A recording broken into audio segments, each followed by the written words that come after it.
आज देश में पेट्रोल की कीमतें 100 रुपए के आसपास हैं। सोना 70,000 रुपए एक तोला हो गया है। ऐसा कई बार होता है कि टमाटर और प्याज के दाम 100 रुपए के पार चले जाते हैं और रुपया वो तो लगातार डॉलर के सामने कमजोर पड़ता ही जा रहा है। आज हम $1 के लिए 84 रुपए से भी ज्यादा खर्च करते हैं। कुल मिलाकर कहा जाए तो आज आए दिन इस्तेमाल होने वाली इन चीजों की कीमतें लगातार बढ़ रही हैं, जिसका मतलब है कि देश में महंगाई भी लगातार बढ़ती जा रही है। लेकिन क्या आपको पता है कि जब हमारा देश आजाद हुआ था तब इन चीजों की कीमतें कितनी हुआ करती थी? क्या आपको पता है कि आज जो चीनी आप 45 रुपए से लेकर 50 रुपए के किलो के हिसाब से खरीदते हैं, वही चीनी 1947 में सिर्फ 40 पैसे में मिल जाती थी। इसी तरह क्या आप जानते हैं कि आटा जो आज करीब करीब 29 से 30 रुपए किलो मिलता है, 1947 में वो कितने का मिलता था? ऐसे ही पेट्रोल, डीजल, दाल, चावल, ये सब आखिर कितने में मिलता था 1947 में? एक आम इंसान कितने रुपए महीने के हिसाब से खर्च करके अपना काम चला सकता था उस दौर में? आज यही कहानी मैं आपको बताने वाला हूं, तो वीडियो को अंत तक जरूर देखिएगा, क्योंकि अपना इतिहास नहीं जानोगे तो खुद को कैसे पहचानोगे। तो दोस्तों, 15 अगस्त 1947 के दिन हमारा देश आजाद हुआ था। उस टाइम पर देश की आबादी थी 36 करोड़ और देश की जीडीपी थी करीब 2 लाख करोड़ रुपए। आज अगर देखें तो देश की आबादी 120 करोड़ से भी ज्यादा है और देश की जीडीपी करीब करीब 272 लाख करोड़ रुपए हो गई है। इन 77 सालों में देश में काफी कुछ बदल गया है। जो चीजें पहले पैसों में आ जाती थी, उनके दाम अब 100 रुपए को भी पार कर गए हैं। इससे आप अंदाजा लगा सकते हैं कि महंगाई कितनी तेजी से बढ़ी है। आपने अपने बड़े बुजुर्गों को कहते हुए भी सुना होगा कि हमारे टाइम तो 1 रुपए में काफी सारा घी आ जाता था, या फिर 100 रुपए में सोने की ज्वेलरी बन जाती थी। तो वो लोग ना गलत नहीं कहते थे। ये अभी आपको पता चल जाएगा जैसे जैसे मैं आपको चीजों के दाम बताना शुरू करूंगा। 1947 के टाइम पर कई चीजों की कीमतें आज के मुकाबले बेहद कम थी। इसमें सबसे पहले बात करते हैं उन चीजों की जो घर में रोजाना इस्तेमाल होती है, जैसे कि चीनी। अब चीनी के बारे में तो मैं आपको बता ही चुका हूं बिल्कुल वीडियो की शुरुआत में, लेकिन सोचकर देखिए कि आटे की क्या कीमत थी 1947 में। तो जो आटा आज 29 से 30 रुपए किलो के हिसाब से मिलता है, देश की आजादी के वक्त वही 1 किलो आटा 10 पैसे में मिल जाता था, यानी कि 1 रुपए से भी बेहद कम दाम में मिलता था। ठीक ऐसे ही चावल जो आज लगभग 35 रुपए से मिलना स्टार्ट हो जाता है और क्वालिटी के हिसाब से उसकी कीमत बढ़ती है, उस चावल की कीमत तब होती थी मात्र 12 पैसे प्रति किलो।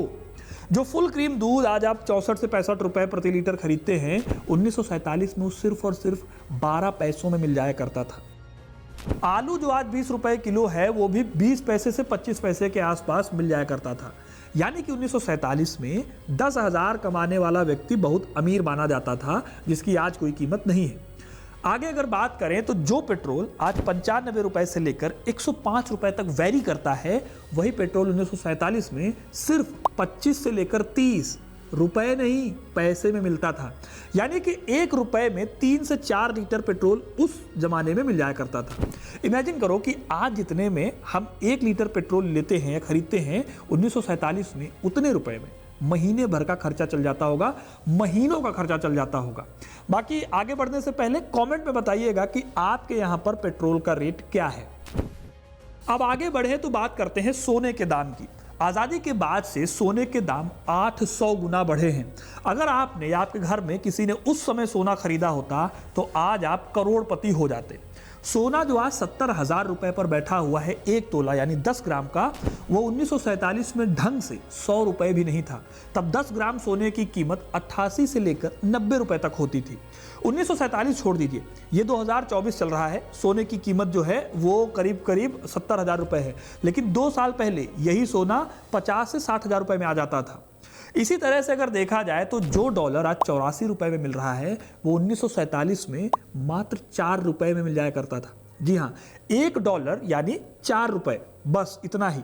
लेकिन आज़ादी के इन 77 सालों में रुपए की कीमत लगभग 20 गुना गिर गई है। इसकी कई वजह हैं, जैसे कि रुपए का अवमूल्यन किया गया, उसकी कीमत को जानबूझकर गिराया गया सरकार द्वारा, या फिर जो ट्रेड डेफिसिट होता है उसकी वजह से, जो बजट घाटा होता है, इन्फ्लेशन, ग्लोबल फ्यूल प्राइसेस और इकोनॉमिक क्राइसिस वगैरह, जिनके चलते डॉलर के मुकाबले रुपया जो है वो लगातार गिरता चला गया।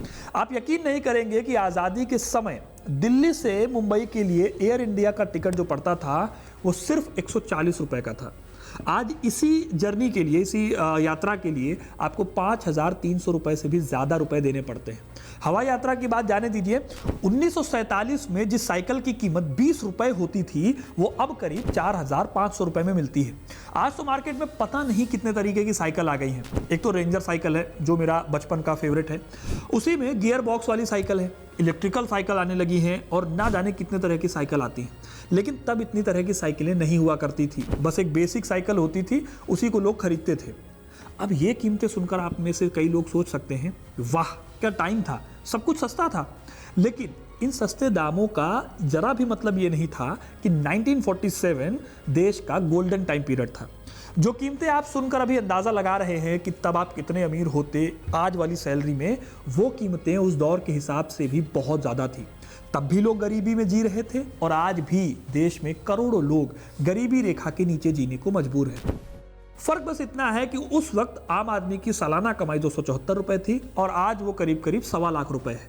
ये आपको भी पता है कि 1.25 लाख रुपए से एक साल के घर का खर्चा नहीं चलता। हाँ, ये ज़रूर मानना होगा कि इन 77 सालों में कीमतें 100 गुना बढ़ी हैं, लेकिन ये भी देखना होगा कि तब से लेकर अब तक देश में आबादी भी बेहद तेज़ी से बढ़ी। हर क्षेत्र में देश ने तरक्की की है, लोगों ने पैसे कमाने शुरू किए जिससे डिमांड बढ़ी है। इसी तरह से कई ग्लोबल फैक्टर्स ने इन कीमतों को बढ़ाया है।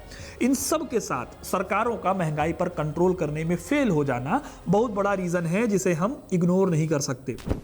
इसलिए आज जो महंगाई हमें दिखती है वो 1947 में भी थी, बस उसे आज के बाजार की कीमतों के हिसाब से देखने में हमें बहुत अच्छा लगता है, लेकिन असल मायनों में उस टाइम पर भी लोग बहुत कठिन जिंदगी जी रहे थे।